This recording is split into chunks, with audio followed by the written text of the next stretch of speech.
welcome back to Our Home Libraries. For today's episode, we're going to be discussing Beyond the Wand, The Magic and Mayhem of Growing Up a Wizard by Tom Felton. If you aren't familiar with that name, Tom Felton was the actor who played Draco Malfoy in the Harry Potter movies. And again, we are going to be spoiling this one for you, also though it's a memoir, so some of the stuff has already been in the tabloids. But if you are interested in reading it from his perspective, go on, give it a read, and then come back and hopefully listen in with us. And head over to our Instagram or Facebook page to check out some additional content. Again, that's Our Home Libraries, plural, because it's two of us. Yeah, and today for the first time we are recording this session for YouTube. We're going to be posting this on our YouTube channel, which is also Our Home Libraries, as is everything else. So for those of you who are watching us today, we probably are not going to be looking directly at the camera because we have like 3 things going on at once. Kayla's on my iPad, I got my phone recording my face, my computer for garage. It's just a lot, and we'll figure out a better way later, but yeah, I wasn't super prepared, so my iPad wasn't charged, so I have it like plugged in, so the setup isn't exactly same. Mine is plugged how in I as well. want it. Maybe we'll just put up part of this video. Next time we'll be more prepared. Now that we know that this is what we're doing, we'll be prepared. But anyway, into the summary. This memoir really represents Tom's reflection on his own life growing up in the film industry, including his, I would say, iconic role of Draco Malfoy. That's the one he's really known for. Yeah. Though he has been in other films, and he's been in television. He was actually in a couple episodes of The Flash. If any of you guys are DC fans, he played a villain. I didn't know that. Yeah, he was a villain. I can't remember what his name was called. Was it Enigma? I can't remember. Anyway, it doesn't matter. In this memoir, he focuses a lot of his writing on his time filming the Harry Potter movies, which isn't surprising because those films did take up a significant portion of his adolescence. He tells the readers about a lot of the actors that had significant influence on him. Alan Rickman, he played Severus Snape, Richard Harris and Michael Gambon, who both played Dumbledore, and then a few actors got more minor mentions. Matthew Lewis, who played Neville, Jamie Waylett and Josh Herdman played Crabbe and Goyle, and of course Rupert Grint, Daniel Radcliffe, Emma Watson, Ron, Harry, Hermione. You can't write about Harry Potter without writing about them, right? Absolutely. For the rest of the memoir, we kind of get a glimpse of the projects he worked on prior to Harry Potter, as well as some project after, some of his personal life, struggles with mental health, and some of the friendships that really meant a lot to him. Yeah. So the question is now, so if anyone tuned in last year for these, we always left our ratings towards the end, but we want to put them at the beginning now. That way, in case you haven't read it, you kind of see our perspectives, and if that maybe helps you decide to read or not read a book, so be it. What do you rate this one? I feel like you're looking at me kind of sheepishly, so I have a feeling you rated it low. Did you rate it low? I did. Yeah, I gave it 2 out of 5 cloaks. I did 2 out of 5 wands. I don't have a lot to say though. I was just overwhelmed. I didn't dislike it. It was okay. I just guess I expected some.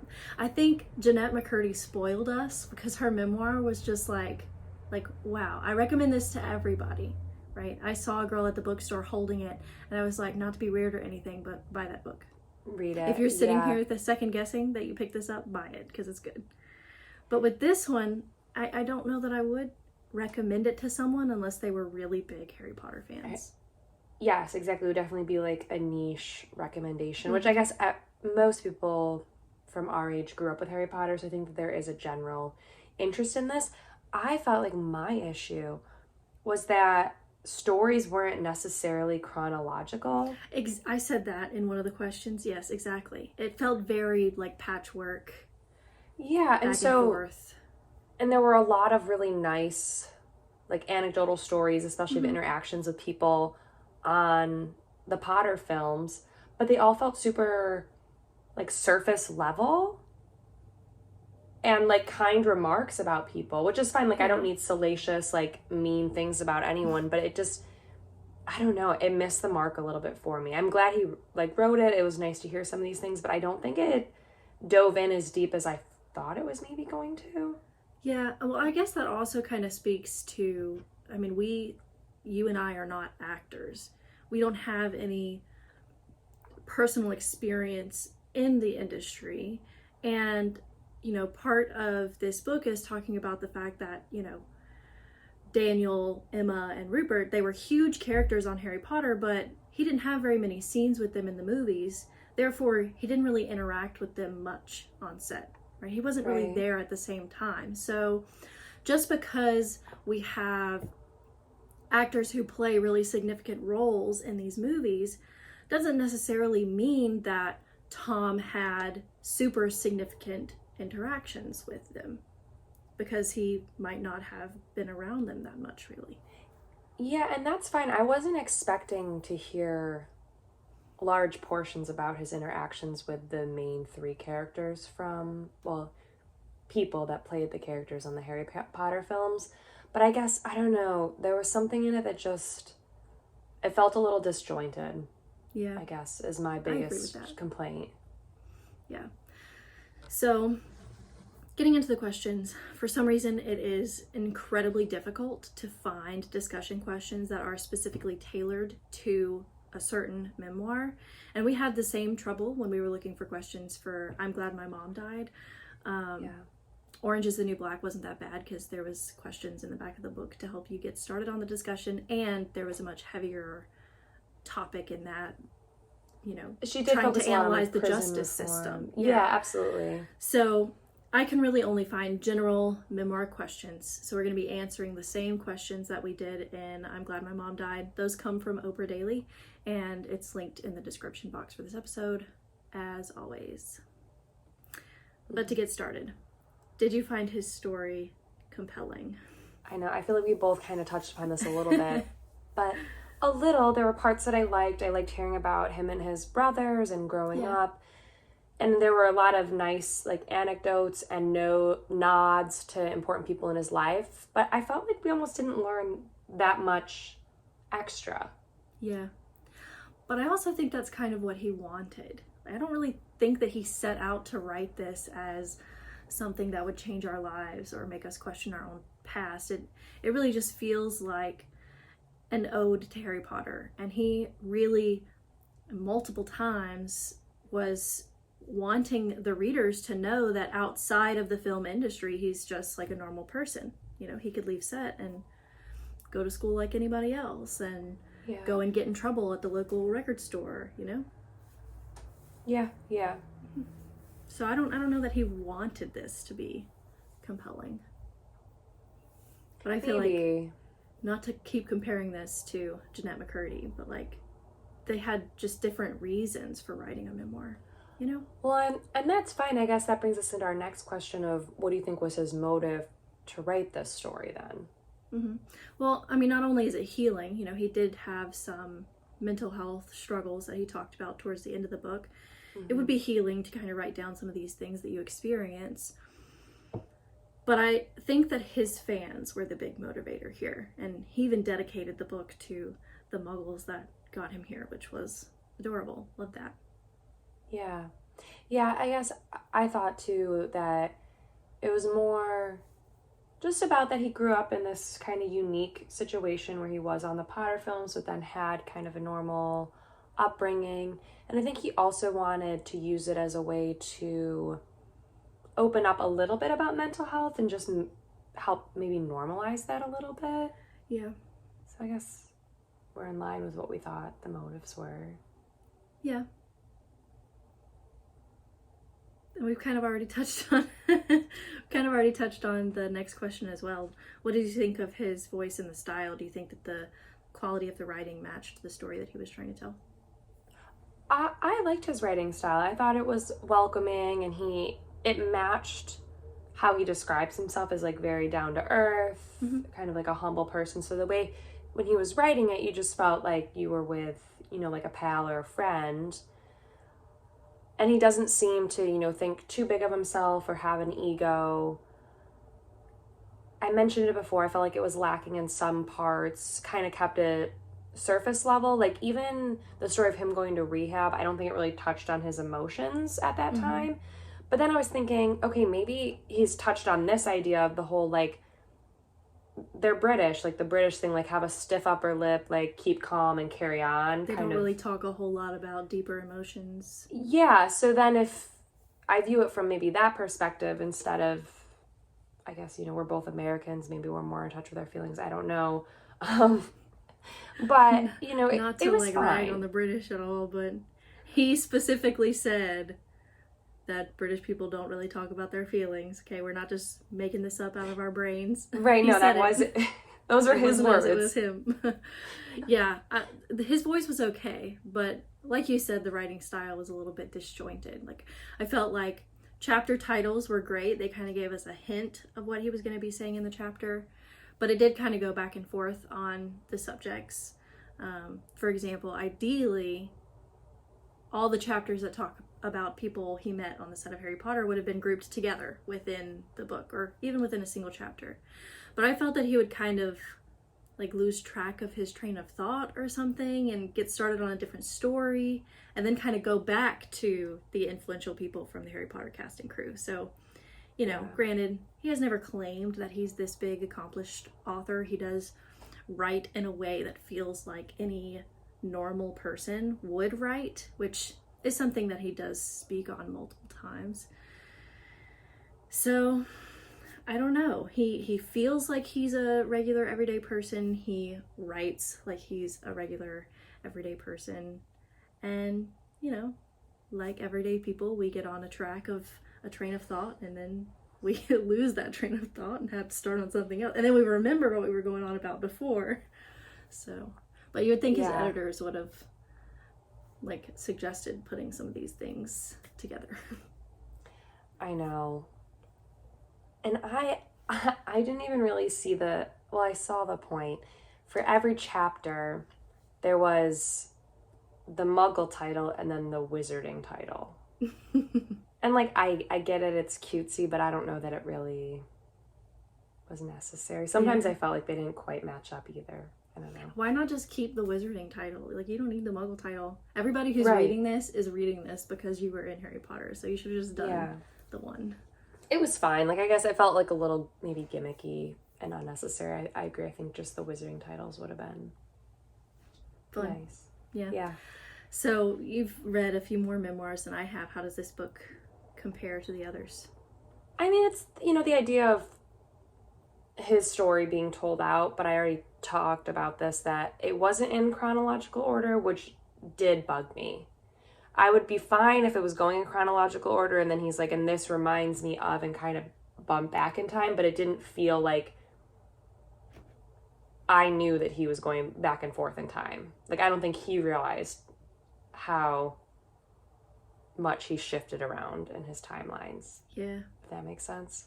Yeah, it does. I don't know. I really only read 3, so this is middle of the road for me. It was better than Orange is the New Black, but not as good as I'm Glad My Mom Died, so. Yeah. It ranks second so far. Middle of the road. Yeah, for sure. How did his memoir make you reflect on your own life? It didn't really.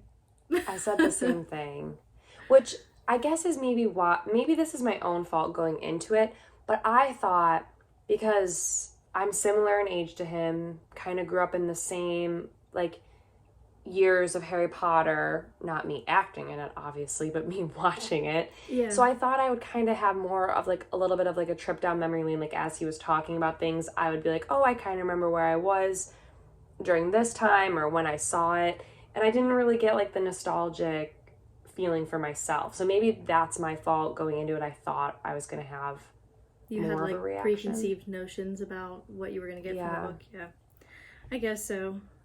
I don't know. I feel like a lot of celebrities, when they write memoirs, aren't necessarily trying to get their readers to reflect. They're just kind of trying to talk about their lives because they think that readers would be interested in knowing about them because they're celebrities, Mm-hmm. I feel like that's a rite of passage for a celebrity, is to write a memoir. But yeah, this was just one that didn't have any, I mean, sure, it had like significant, I guess we'll call them like morals or themes thrown out in the book, but they weren't significant enough to make me be like, oh, I wonder how my relationship with my brother compares to his, you know, because, I don't know. Like I said, I was underwhelmed. Same. I mean, I'm glad I read it, but just, I won't read it again. Yeah.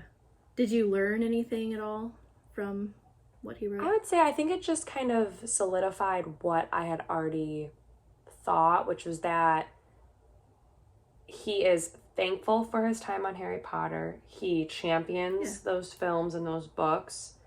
And that he is a down-to-earth guy. He does not have a big ego from being on these films, which I think potentially could happen. I mean, they're so young when they get started on this. But it just kind of... Definitely. He just seems like your pal Tom, which was a nice part to it. He does seem like the kind of person who would connect really deeply with the people that he cares about, and the kind of person who can find positive things about any person that he's speaking with or around. Or I mean, he said some, I mean, I would say slightly negative things about Alan Rickman and his Snape character, but he also said a lot of great things about Alan Rickman. Yeah, so, I don't even know that I would say it was negative. It was more just like an intense moment on set. I think he felt very intimidated by Alan Rickman. I mean, who wouldn't? Yeah. Especially as Snape. Like, I would have been really intimidated too. That's the purpose. Yeah, but I would also say that being intimidated by someone reflects yourself more than the person that intimidates you. So, like, I don't view it as anything negative to Alan Rickman, so. Yeah. Okay. Do you wish he'd elaborated on any of his experiences? Yeah, I feel like all of his relationships, I think it would have been nice to do, like, a closer examination. Like, he spoke about his ex-girlfriend Jade and her family, and he had very complimentary things to say, but I felt like he could have talked a little bit more about such an important relationship in his life. I felt like we got the one chapter about Emma, who he does gush about having this great relationship with, but it was such a quick little chapter, and I get what he's saying. And for two people who, like, to the media say that they are soulmates, right? Like, you'd think he would have much more to say about his relationship with Emma. That's what I thought too. And I guess maybe, I don't know, it's navigating talking about another person. You would have to probably get there. Okay, but he probably wants to be respectful. Yeah, but I still think that they could have talked more about it. Like, she wrote the foreword for this book, and then he had one chapter, and it was like a really short chapter. So I would have liked to see more. Yeah, solely based on that very eloquent forward, I think Emma Watson needs to write a book, and I don't care if it's fiction, I don't care if it's a memoir of her own. Like, she should write it. I would read it. Yes, I would. She just has such a unique view on the world, and we kind of get a glimpse of that. Her voice is great. Yeah, and Tom tells us her whole, like, goose and duck metaphor. Like, where did that come from? But that's such a unique way to say that you really see into the core of a person, like that you really understand a person. Yeah, it was fun. I would read her book. Emma Watson, if you're listening or watching. Well, that's funny. That's the next question. Are there any people in the book whose perspective you would have been interested in reading more? And I said the same thing. More Emma.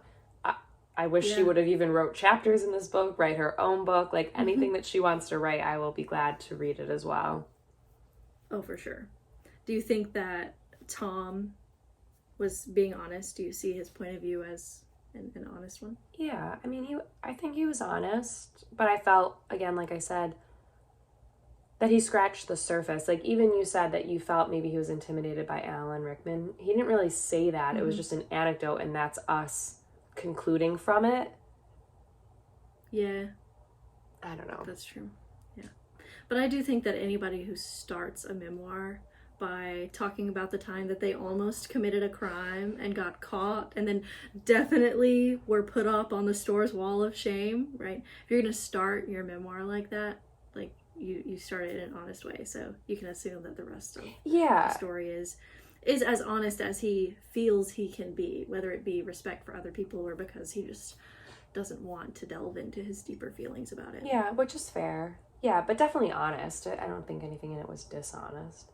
Which of his reflections kind of stuck out to you the most? I like the chapter where his brother was his chaperone on the sets. I don't know why, I just thought it was like they would buzz off and go fishing all night and then come back and his brother would sleep all day in the trailer. Well, Tom had to go act, and I just thought that was such a, I mean, that's a sibling thing if I've ever heard it. Like, kind of getting you in trouble, but not really in trouble, and still making it on time for stuff. I liked that. I thought it was cute. Definitely not following the rules. Right, but not... But following the right rules in a way that you don't get caught. Exactly. Exactly. Yeah. That's what their relationship was, I think. With that specific brother, anyway. Mm-hmm. I said that the one he told about Emma visiting him in LA was my favorite. That was nice. That's the one where she was like, everybody keeps telling me I'm a goose, but I feel like a duck, and you're a duck too. Yeah, it was sweet. It was cute. That was sweet. Yeah. I feel like this has been a pretty short episode. We're kind of already at the end, so. Yeah, I mean, I think it's just because there wasn't too much to dive into in this one. Yeah. And I feel like if maybe you've never read any sort of nonfiction or memoir, but you liked Harry Potter, this would be a decent one to start with. You just don't get, I don't know, maybe I just want more juicy stuff. Maybe there's something, because I watch too much reality TV. I love reality TV. I like the drama. Yeah. I will say, though, if you buy the physical copy of the book, I'm not sure if the ebook is like this, but there are a couple of sections in there where he's got a bunch of pictures from his time on sets and with his family and stuff. That was really cute. But it wasn't really enough to save the rating. Yeah. You know what I mean? Actually, I like seeing the pictures, but pictures aren't a book. No. I have a funny story, though, actually, now that I'm thinking about it. So... Okay. This book recently came out, so it's only available in hardcover. Mm-hmm. I went onto Amazon to buy it, and I wasn't really thinking, and it said something like paperback, so it was like a couple bucks cheaper. I was like, oh, maybe they just mass-produced out some paperbacks. So I ordered it. Guess what? Let me guess. It said to be delivered 1 year from today. No, it was a notebook with the cover of the book on it. But the actual link said that it was like the book. I went back to look, so I had to contact Amazon and say, hey, like, this is a fraudulent vendor. For sure. And I think they already knew because they had taken it down. Like, you couldn't, I found it because I had already ordered it. And so they just gave me my money back, thankfully. I guess I was protected by Amazon. But I just wasn't thinking when I clicked it. I was like, oh, cool, like, I'll save a couple bucks. They must have mass-produced it, whatever. So I have a notebook, like a pirated notebook that has the image of Tom Felton on the front. Somebody just like retyped his story or like copied the pages? No, it's a notebook, like just lines of a notebook. Oh, so there's no writing in it. It's not. It's just the front is the cover of the book. Which is fine. I can always use a new notebook. Try. But yeah, so I got hoodwinked. But that was a fail. So there's my funny story for trying to purchase this book online. So everyone read the description. I should have known better, but I just like quick clicked it. Did it say in the description that it was a notebook? No. That it was like a lined paper? No. No? Did it say anything? It said it was Tom Felton. It said like the title by Tom Felton, in parentheses, paperback. And then the description was the book. Interesting. Yeah. So. I wonder if Amazon penalizes the seller. If they're like, you now owe us all of this money because you sold. I don't know. I mean. Maybe not like fraudulent things, but like they just weren't properly described. Like maybe they intended to sell lined notebooks with his face on the front. Who knows? Maybe. But that's my little weird anecdote for trying to purchase this one. I just happened to see it in Barnes & Noble. I was going to look because we're always looking for new ideas of things that we can read, and Kayla said she wanted to do a memoir, and we went back and forth on whether we should read one about Jeffrey Epstein. But I went to Barnes & Noble and just happened to see this, and I was like, Kayla, this is it. Yeah, it was a good pick. I'm glad we read it. But yeah, it didn't suck. It wasn't bad. Just underwhelming. Yeah. But on to the next book. So we're going to be hopping back. If anyone tuned in last season, we read the first book in the Bridgerton series. So we're going to now read... Yeah, I think that was September is when we published The Duke and I with my sister. Yep. So we are going to do it again, and hopefully I think Anna's going to be joining in again. We're doing the second one, which is called The Viscount Who Loved Me. Mm-hmm. Should be a quick, easy read. Yeah, it follows Anthony, the oldest brother, right? And if you've ever seen season 2 of the Netflix show, I'm sure you know where the story goes. And so we're not going to give it away right now, no. But the actor who plays him is quite dreamy, so... Yeah, he is, I would say. And if you're tuning in on our YouTube, or if you're tuning in on the podcast and are interested in our YouTube channel, we are thinking about maybe doing a series where we compare books to their TV show or their movie. So let us know if that's something that you would be interested in, because we are definitely interested in that. And we want to put things on YouTube that you guys are going to enjoy. So let us know. I do want to shout out that idea stemmed from my friend John, who listens to all of our podcasts. Yes. So thanks, John. He got us thinking and got the wheels turning. Brilliant idea. Yep. Mm-hmm. Love it. So hopefully we'll do that. If you decide to head over to our Instagram after today's episode, go ahead and leave us a wizard emoji. There is no other appropriate emoji under the post for this episode. And let us know in the comments if there's anything that you really want to see us read and discuss and review for future episodes. Thank you so much for tuning in and listening and watching if you're on YouTube. And we will speak to you guys next time. All right. Bye. Bye.